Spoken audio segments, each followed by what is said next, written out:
We are back here on Total NASL TV. I'm joined by Jason. How are you today, Jason? I am doing great. Hopefully you are too, John. It's good to see you again. I know it's been a while. Yeah, it's been a long hiatus, but we are back. Hopefully, we can be more consistent and have guests on as well in the coming weeks. But Sure.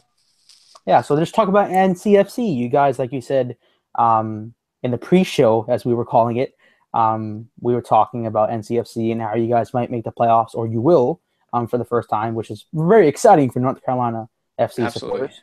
Yeah. So just Yep. talk about that process and how exciting you guys are. Sure. Before I get into NCFC, I'm going to do a very quick shout out to our North Carolina Courage and their Yeah. first year being in North Carolina. They finished first place in the NWSSL, and they finished runner-up in the finals. It was a tough fought 0-1 match in the finals where basically Tobin Heath went Hulk on our team. And yeah, that's how that went. But I think the girls are hungry to maybe go back to the finals next year. So again, shout out to our Courage ladies. But let's talk about NCFC because we have some crazy times going on right now. Mm-hmm. So I've been basically following this team since about 2011. And that's actually ironically the first year that, or coincidentally, the first year that NASL had the playoffs. I have never seen my team in a championship match. And to actually be in the playoffs after so many years of not being in the playoffs, and I guess ever since they implemented the current system of the fall and the spring Mm-hmm. winners, we haven't been in the playoffs. The first year that they had fall and spring winners going against each other, it was just the fall winner versus just the spring winner. And John, that's when your Cosmos entered the league and they actually won the championship. But Yeah, since and they've you had guys that, don't like us for that, right? You claim that we cheated all the way, well, right? it was that So specific year. My Railhawks at the time, we finished first overall in standings, but we finished second in the fall and second in the spring, and we were left out of the playoffs. So that's a bitter taste. But you know what? That was a long time ago. That was seasons ago. So while watching the Cosmos win three out of the last four championships, we have our NCFC, which is our rebrand from what we used to be the Railhawks. So NCFC's first year is a playoff season. Not could be or can be. It is a playoff season, which is amazing. So we're going to get an opportunity to either be a third or fourth seed, depending on what your Cosmos do at the end of the season here, um, going into the last week. So maybe we might be the third seed going to San Francisco or the fourth seed going to Miami. But no matter what, it's going to be a really, really fun watch party. We cannot be more hyped. I know throughout the season, there's been a lot of chatter about, Colin Clark, is he the right fit for our team or not? But at the end of the day, we kind of looked at each other, us fans, said, if he could bring us to the playoffs, we'd be willing to, cut him some slack after what, 5 years or 4 years or whatever, with being left out of the playoffs. But yeah, we're pretty hyped. We're pretty hyped, and I'm sure you as a Cosmos fan, it's old news making the playoffs, so maybe no big deal. But what's your 2 cents on maybe making the playoffs this year for your team?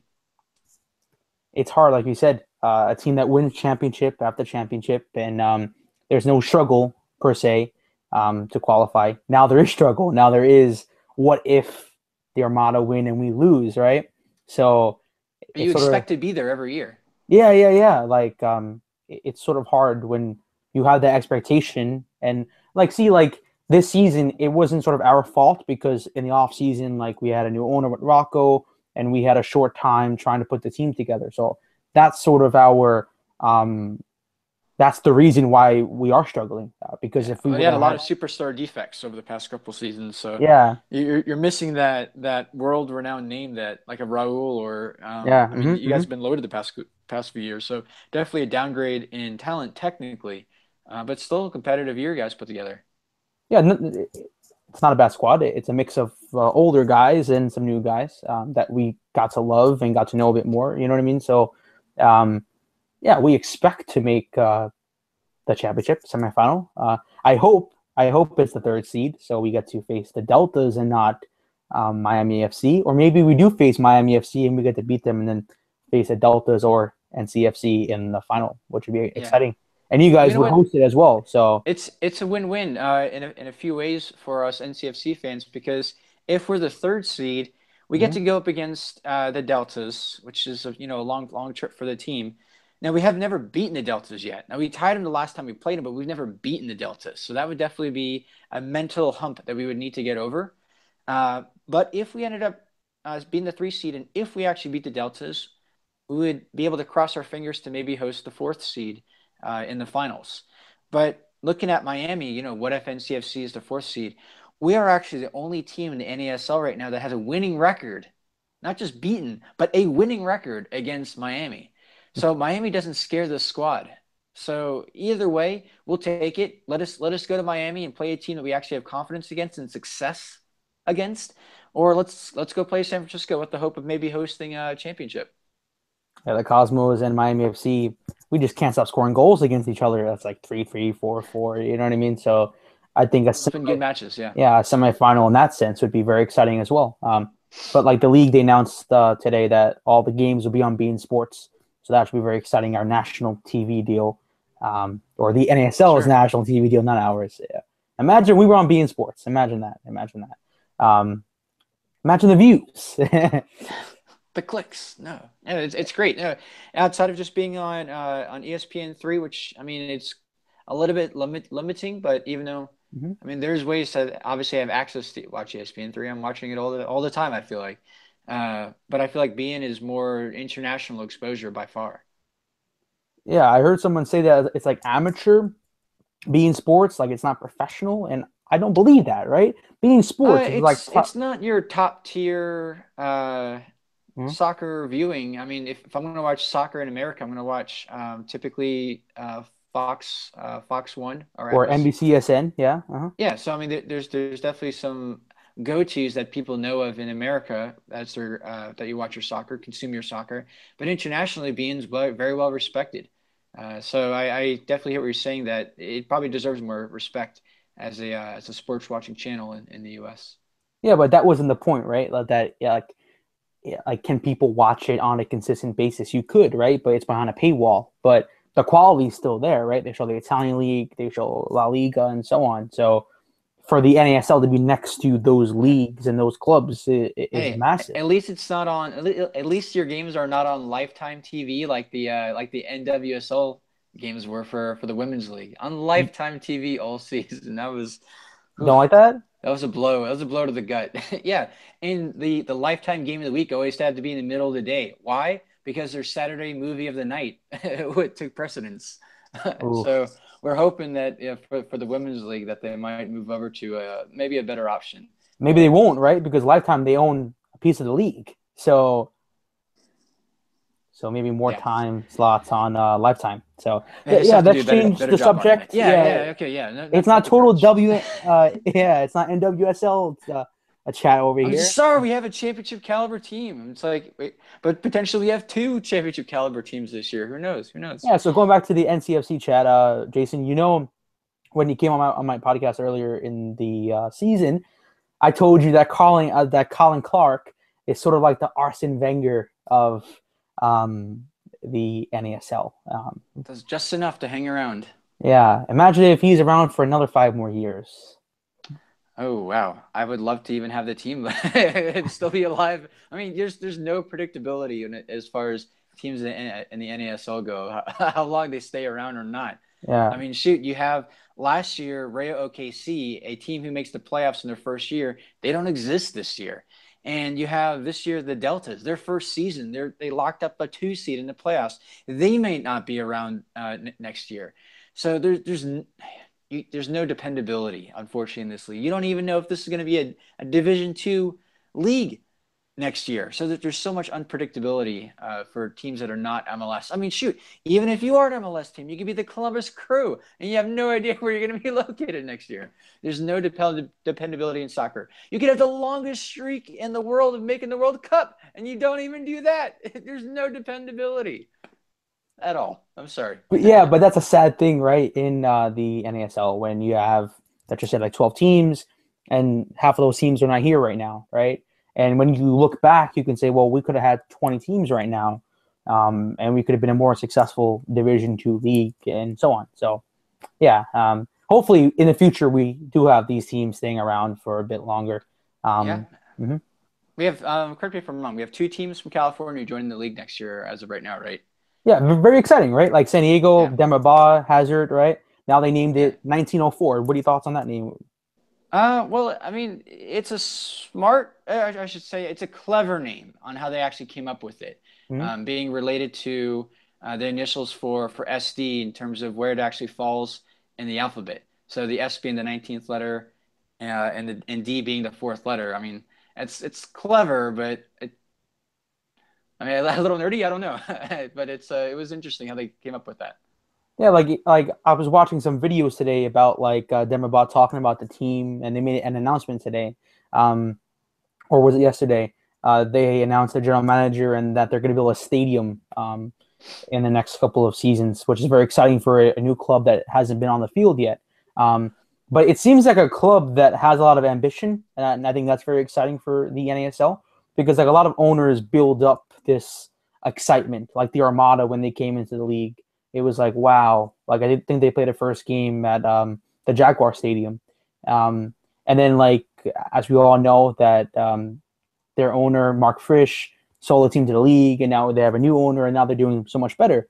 But now you have Demba Ba and other professionals from around Europe owning a team in America, and they know what it takes to own a team. They know what it takes to run a professional team, and I think that's what's sort of exciting about this project. Yeah, I really hope that the new additions to the league can stick around. I hope that the NASL can win their appeal and stay Division Two. I mean, again, there's a lot of uncertainties, like you already mentioned.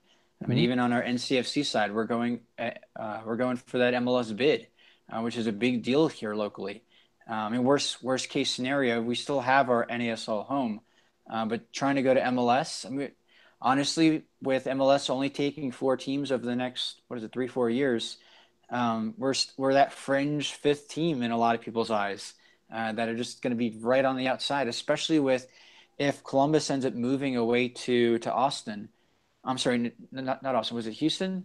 No, no, they want No, to move to Austin. Yeah. Austin. That's what it was. Yeah, with their potential move to Austin, that's going to open up MLS to jump on Cincinnati as an obvious choice because that's the TV market that they really want. They already have probably one of the highest tenants, regardless of league, with them being in the USL. Um, Yeah, as so we all I know, mean that's an MLS obvious is grab right not. there. Yeah, MLS is not about like, oh, what has the best club and if they're doing well. You know what I mean? It's more like, oh, that's the big market for us. That's the big TV market. That's where we're gonna get like a lot more coverage, right? Yeah, So it like it's not right in soccer, but that's what they do. You know what I mean? yeah. Um, but every team should have that same opportunity, no matter if they're big market, small market, have the biggest TV market or not. You know what I Yeah, but mean? John, that would require promotion relegation. You know that we're not down with that in the U.S. I think eventually we might be, We but have to be. One yeah, year we have to be. We just but yeah. maybe that could be a conversation for after the court hearing. Maybe we'll get someone on the show and we'll talk about that a bit more in depth. So, Yeah. I um, already told you we need to get Bruce Arena, but John's kind of slow with jumping on that. I mean, he's got nothing else to do right now. What's he doing? Eating potato chips? What's he doing? but Bruce Arena is going to give us those BS answers. He's going to say we don't need change and sort of like what he said right after we lost in the World Cup, right? He's like, "Oh, things don't have to change," and you're like, Well, I really just have one question, like one key question that I would ask Bruce Arena if he was actually on our show. "Okay, yeah, shoot." How does he feel about losing to the Railhawks in the U.S. Open Cup when he was coach of the Galaxy? That's all I want to know. I He just want to know probably how would say how much this, it right, still Jason? burns. That's the only question I Probably, want. yeah. He probably would say, "I don't care about the It's U.S. like, I Open don't even Cup." remember. I had no idea. I didn't even know Yeah. that happened. I was drunk. I don't Bruce know. Arena, if you're watching, leave a comment and leave a like and subscribe as well. Yeah, I'm sure he's one of our followers. I mean, he has to be. We could probably look at the list and he probably has alternate accounts to follow us. Yeah. But yeah, so John, I know one of the other things you want to talk about tonight was this lawsuit issue. Yeah. So before we get to the lawsuit, Jason, I just want to get who do you think is to be in the top four, right? So Miami FC already clinched the top seed of the championship, right? Yep. Um, And Delta's clinched number two. yeah, and you have So the really, 3 and 4. So who do you think's gonna finish where? here's your scenarios. If NCFC draws or wins Hmm. against Indy 11, NCFC locks up third. If we lose, the only team that can jump over us to steal third is if Cosmos win. So if NCFC loses and Cosmos win, that's the only scenario where NCFC drops to fourth, and there you have Cosmos locking up third. So if NCFC ties or wins, again, they're third place, but the fourth place is still undecided between Cosmos and Jacksonville. If Cosmos win, obviously you're in. But if you lose and Jacksonville wins, then Jacksonville is going to steal that fourth spot. And for the first time, Cosmos will not be in the playoffs. And I know it'd be sad for Cosmos Country, but for people around, Only sad for Cosmos Country only. But for people around the league, they would be excited, and they all hate us, and don't know Yeah, why. But we know Logie would be excited. I'm sure he's going to make a trip wherever they end up playing. yeah, I'm sure he would. Don't think. If they have to play Miami, I would not doubt those 904 crew to go down to Miami for that game and for the playoffs. Yeah, they'll be pumped. I'd be shocked if they didn't. Why? But why wouldn't you? Right? You're in the fourth seed and you're playing in your home state. Oh, sure. I mean, it's an obvious trip. Now, for NCFC fans, there's no way that we're traveling to California. That's a tough trip. Yeah, some fans from Edmonton, they went to San Francisco for a road trip. But something to consider with this last week is who do the teams actually play? So I think Jacksonville is really in a tough spot because they're the ones that are right on the outside, and they need to win, and they need to rely on Cosmos losing. But Jacksonville has to play San Francisco, a team that's been really good this year, obviously for being second seed. But San Francisco, they also have nothing to play for. So they're already clinched. Yeah. So but you want to be but you're not just going to sit there and just take like 4-0 right now. Right, but are you? I mean, goal differential means nothing for them right now. They've locked up that second seed, so you might as well get some players, some backup players, some experience. You might have players playing for contracts next year, and this might be an opportunity to still show if they're worth being on the team. You also could just be not trying to risk injury to your players, to your main core guys. So Jacksonville may end up getting a soft San Francisco. In the meantime, you have a relocated Puerto Rico team that their home stadium is whatever stadium they play in next, pretty much, because they don't really have a home right now. So you guys will be hosting them, and obviously Puerto Rico, they really fell off the map with how hot they were playing. But this past couple of weeks, I think you were saying it earlier, they were kind of on a good streak, winning 2 in a row. They won their last 2 or 3 games. So as a Cosmos supporter, you would think going into this match, we'll win, but. Yeah. Now it's like, well, they've been winning now. So, but once again, they don't have anything to play for either, but they want to be that team that's going to ruin the Cosmos chances. So why don't you want to be spoiler when you play against the Cosmos? Of course. I mean, last week's game between Armada and Cosmos, I mean, it was an amazing game, obviously, with it being so high scoring. But so that did you watch really it, or? The game that was supposed to decide it all for the last to round out the playoffs. But with it ending in a draw, it just makes this last week just kind of crazy of just who's in, who's out. And even NCFC, we're going to be playing Indy 11. At Indy 11, which is a location that we have not had good success at. We've had some draws here or there. And obviously, I mean, they're not fans of our team. But, again, they're a team playing for nothing as well, outside of pride, outside of last game of the season kind of pride to send off their team with a win. So is what they're hoping for. Are you going to win NCFC the third? What am I predicting?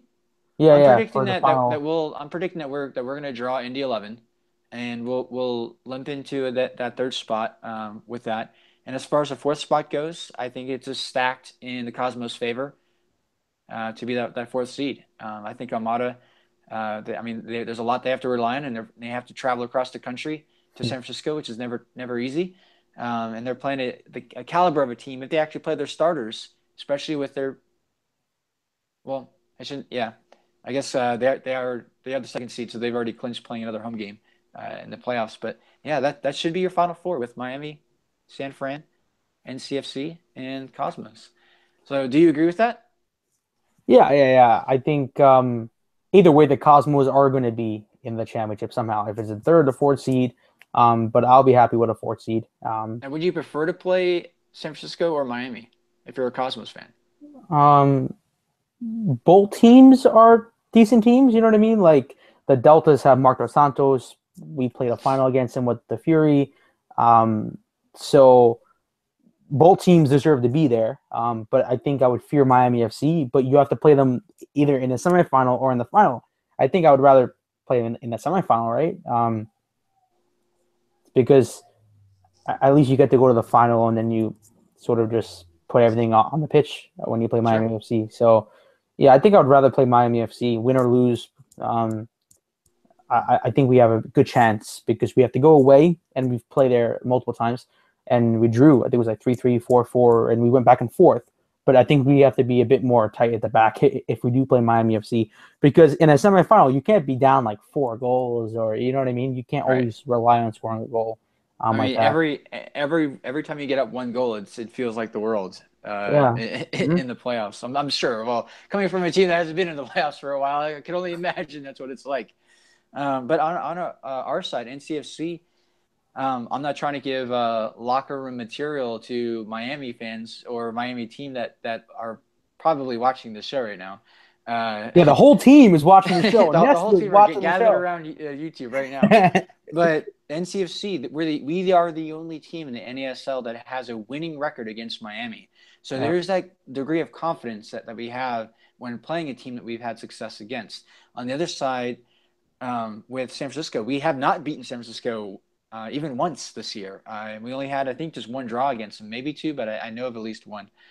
So it's a team. You have one team that we've had very little to no success against, and another team in Miami that we've actually had a good amount of success against.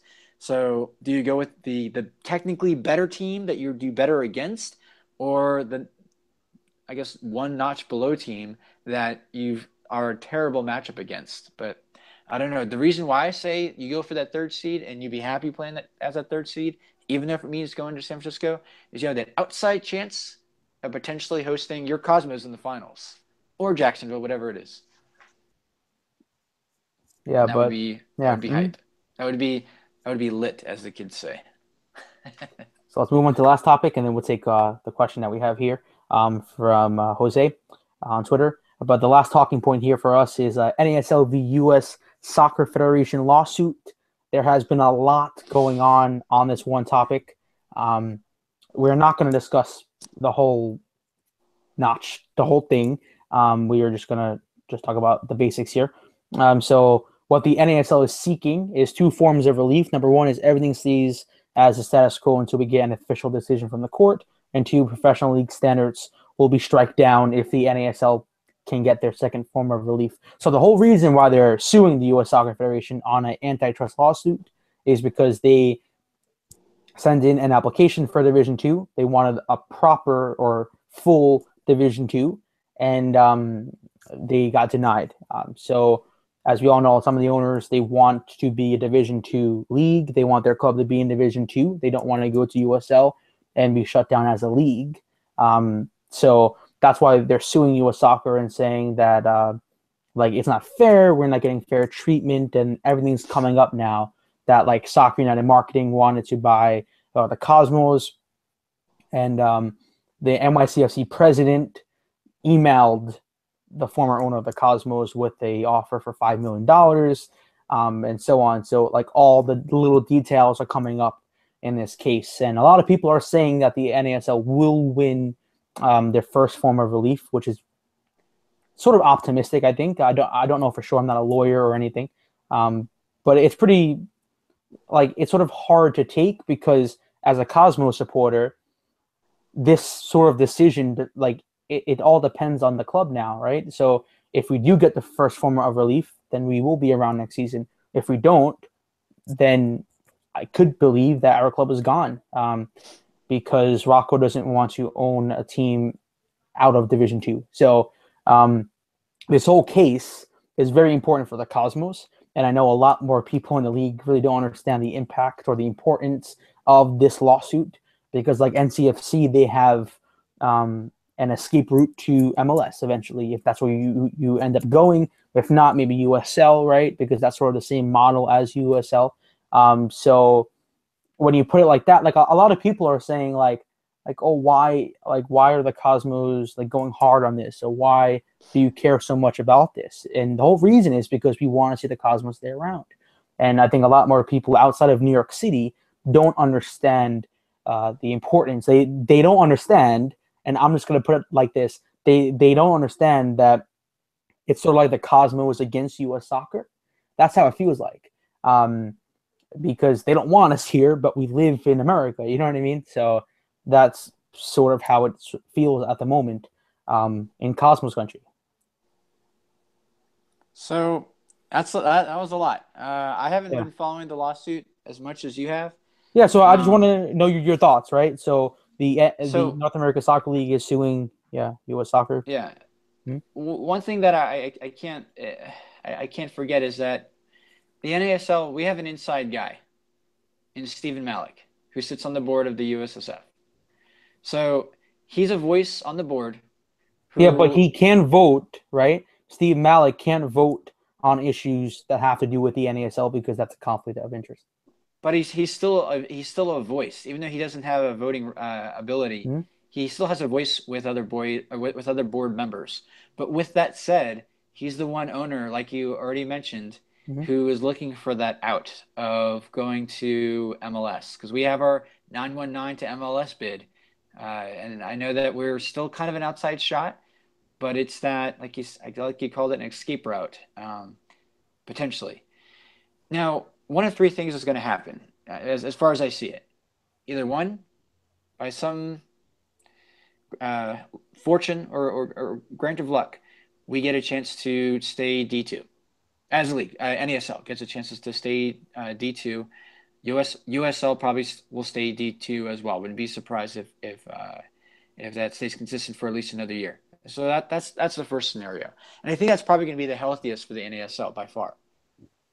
Two, we get dropped down to Division Three, and you're going to have teams defect Yeah, there's gonna be no more to the league. to the Yeah, USL. yeah, Yeah. Now, will all teams defect? Well, that brings me to my third potential scenario is that instead of actually becoming D3, it's either D2 or bust. Where that third option is that it just blows up and all teams either never get a chance to exist, like some of the new California teams coming on, or yeah, they jump over to USL, and you might even have maybe a team make MLS, but most likely teams making USL. As far as NCOC fans go, is going to the USL the worst thing in the world? Well, we would have some local rivalries. yeah. Is Hmm. one silver lining to that. We would have the Charlotte team, Charleston team, and the Richmond team as local rivals, which I think would be fun in a sense. But a lot of the fun we've had with them in the past has finger pointing, saying that we're in a better league than you are. So kind of playing that big brother card over our local rivals of Charlotte. I would love to see the opportunity for NASL to keep their D2 status. For as long as I've been a fan of the Royal Hawks, which have become NCFC, we've always been in NASL, again, for as long as I've been a fan. It's going to be sad when we leave, whenever that day comes, for one reason or another. All good things come to an end. Um, but I'm not ready. I'm not ready to see NASL die. I just fear that if we don't get that D2 status, it's gonna blow up. I mean, teams are gonna defect, go to USL, to a division who's actually D2, and the only thing that's gonna be a little bit sour is if MLS is still trying to have a partnership with USL, because I know they pulled away a lot of their B teams, if maybe older B teams from the USL. Yeah. Hmm. Uh, but they might. I don't know the degree of the relationship that they're going to still have going forward. A lot of unknowns. Again, if I had a vote, I would love to continue to see NASL second division. But if it's for the best, if the NASL blowing up means that kind of like the U.S. soccer team, obviously on a different scale, but like kind of like the U.S. soccer team not qualifying for the World Cup makes a lot of people step back and reevaluate and maybe look to restructure the whole system. I wonder if that's going to happen with the NASL dissolving and blowing up and having so many teams without a home, if that's going to put that much more pressure on trying to overhaul the system. But what's your thoughts on that point? Yeah, but I don't think U.S. soccer cares, if that makes sense.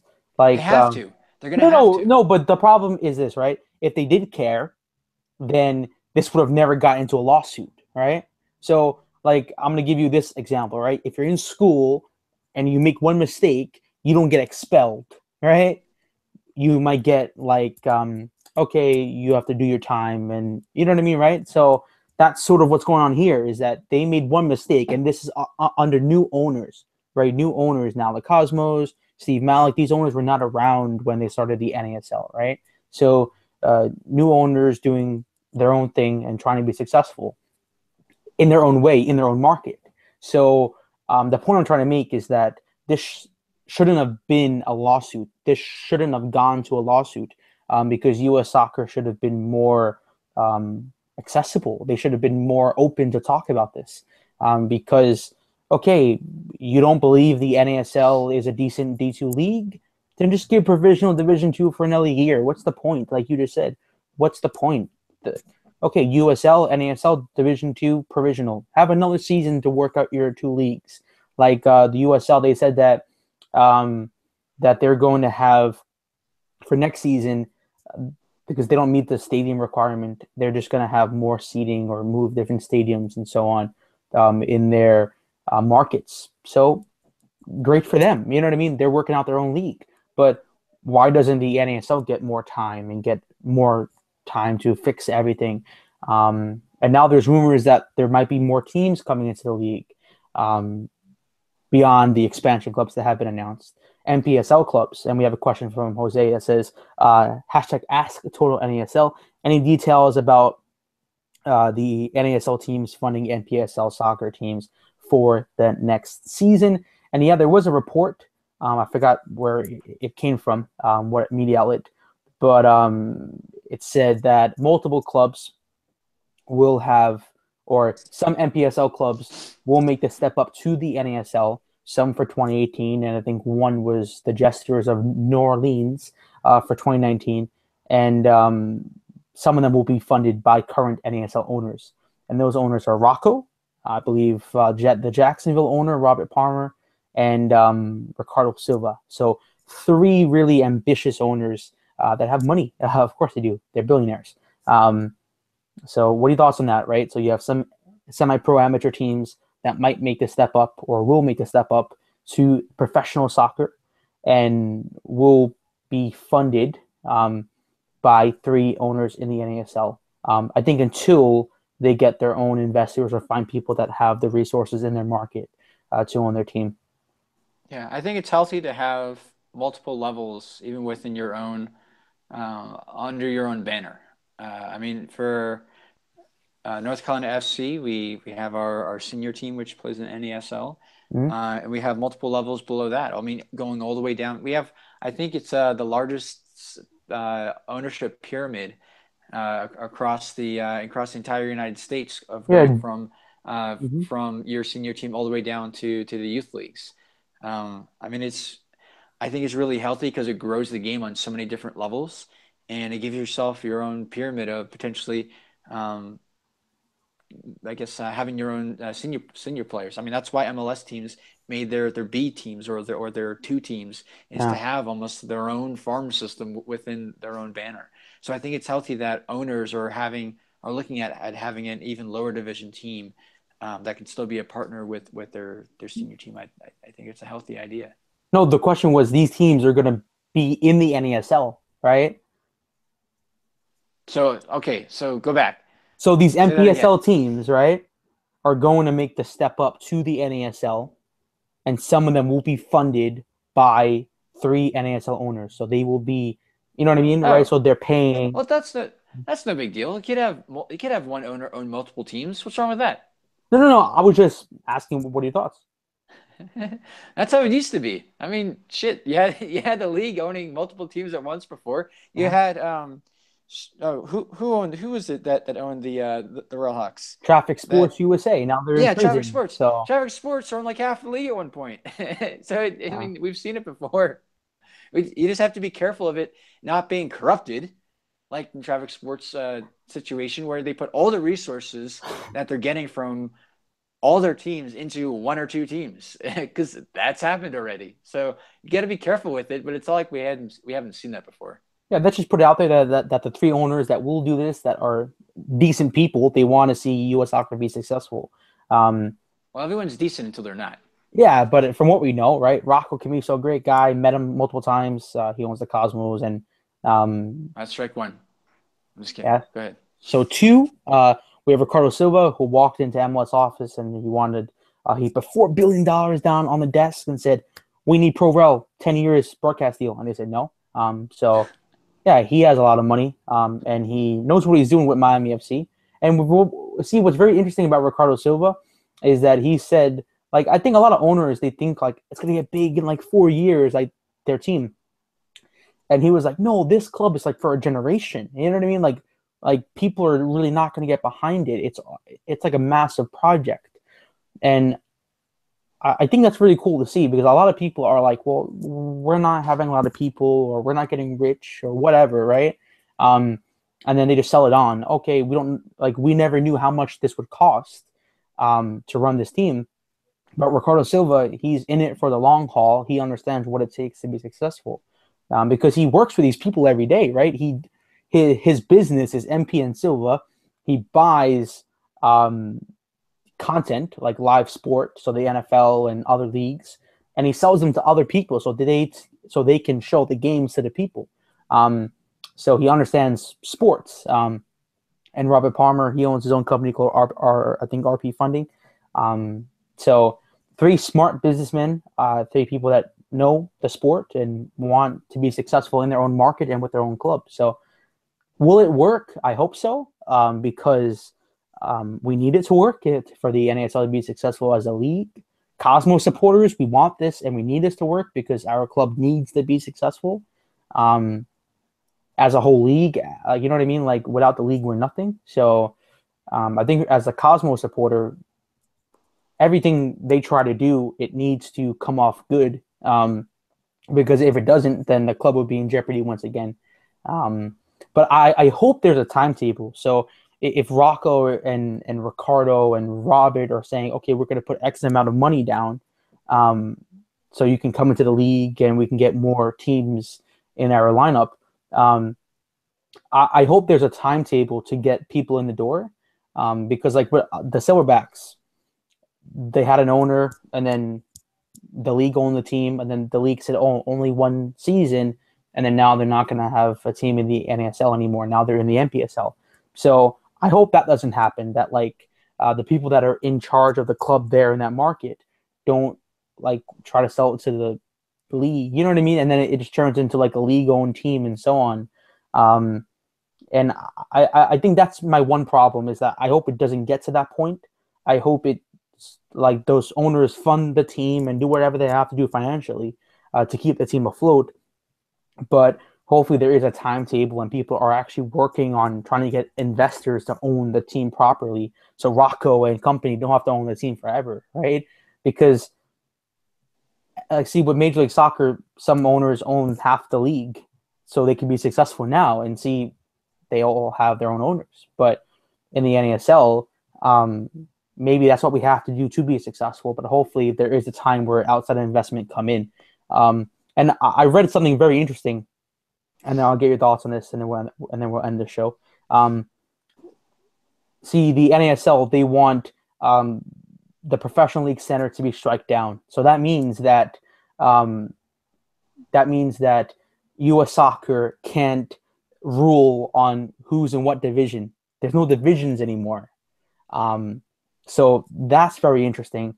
And if that does happen, then there's sort of no professional league rules anymore. So there's no like who is at what net worth and so on. So that sort of transitions to pro rel, right? So that's where it makes sense. Because right now people are talking about, oh, pro rel. How can it work if someone invests in like an amateur team or starts their own amateur team in an amateur league in your state, and then say they qualify, they get to the next level, they get promoted, but they're not a billionaire, they're not a millionaire, they don't have $20 million to get to the NASL. And I think sort of, okay, their attorney, the North American Soccer League's attorney, Jeffrey Kessler, he said that this is not about pro rel, but I think it sort of is to a certain extent, because, okay, it's not for the NASL to say, we're going to implement pro rel. I think it's for someone else to pick it up and say, this is what it's for. But the point I'm trying to make is that they want to strike down the pro standards. So there's no rules anymore. And what I read was that um, I forgot what rule I read. It was that, see, there's a rule saying that multiple owners can't own the same team or something like that. But under this standard, when U.S. Soccer can't control anything anymore, and I think under this lawsuit, they don't have control anymore. You know what I mean? So I think that's very exciting. Is that under this lawsuit, if we do get um, everything staying as the status quo, they can't bother us to a certain extent because we're under the lawsuit. So I think if we do win it, I think we have a better chance of building a stronger league, and hopefully building a bigger and stronger New York Cosmos as well, in the New York area. So I think the future is bright. We do have some strong leagues in the club. I mean, in the league, but I hope they don't all defect to MLS or to USL very quickly, because then we don't have a league anymore. Yeah, I mean, I doubt that any more than one more team from NASL is going to be moving up. From NASL is going to be moving up to MLS.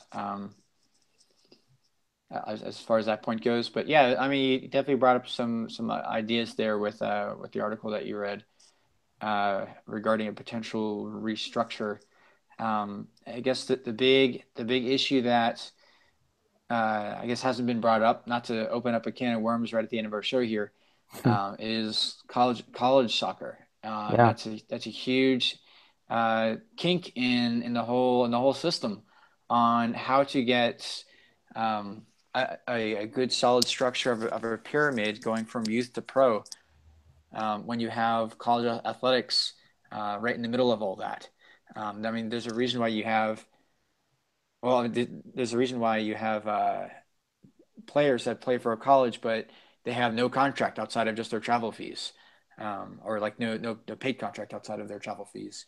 I mean, that's where NCFC has a good number of players on their lower level team, Hmm. are made up of a lot of local college athletes. But I mean, it's it's a complicated system. I think there's a lot of unique circumstances that the U.S. faces that a lot of other countries don't have to deal with. Or, I mean, for example, in Europe, you don't go to university to play soccer as a scholarship soccer athlete. You go to an academy where you get education, but you go to an academy to be a soccer player. It's a different structure. Yeah. I don't ever see us going completely in that way. But I hope But we do. I hope we do, right? Because I mean, it's a possibility, but that's going to be a really big paradigm shift yeah. with going away from college athletics. No, but like we're not ruling out and saying that you can't go to college to play soccer, right? But not the best athletes will go to college to play soccer. That's under my theory right now. Is I mean, that that's probably the case right now, anyways. I mean, yeah. I don't see a Pulisic going to anywhere any universities anytime soon. I Yeah, mean, like when the you best think players of won't. Christian, yeah, like he hasn't played with a professional soccer team in this country. He just played for his local youth team and he just went to Germany, right? So Yeah. that's probably the way to go for people that don't want to be in the United States anymore playing soccer. Um, but I think that would be a great conversation to have hopefully in the off season is um, well, the off season is not too far away. It's like what, like 2-3 weeks. But yeah, Hopefully, longer away than sooner. But yeah. yeah, I yeah. mean, But we can have that conversation. I think that goes well with pro rel and college soccer and so on. We can have this massive discussion. yep. And John, we'll have to we'll see you in the finals when we host you in North Carolina. Okay. Hopefully, we host someone, or no, we won't host someone. Hopefully, we play in the final one day. Um, It'll be great. So signing off now. Thanks to everyone for tuning into this week's edition of NASL v USSF Lawsuit debate or talk on the Total NASL channel, the Roundtable this week.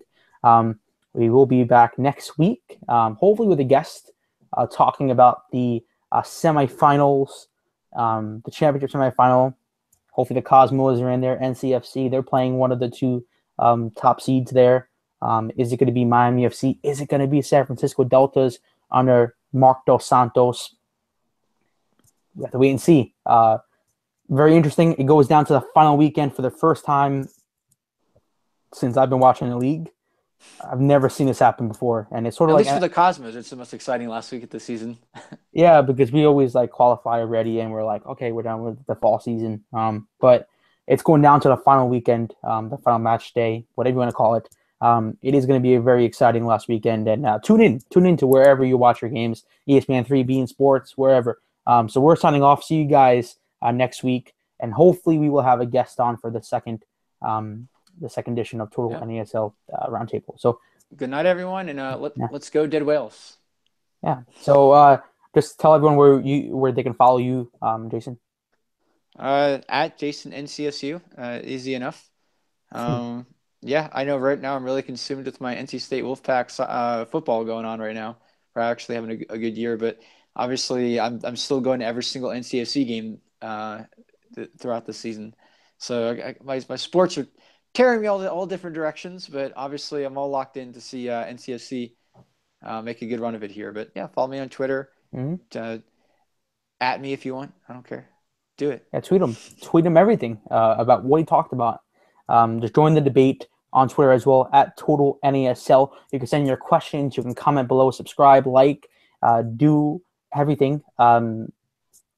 Just join the debate. We want to know what you have to say about what we talked about. So talk to you guys real soon. Peace.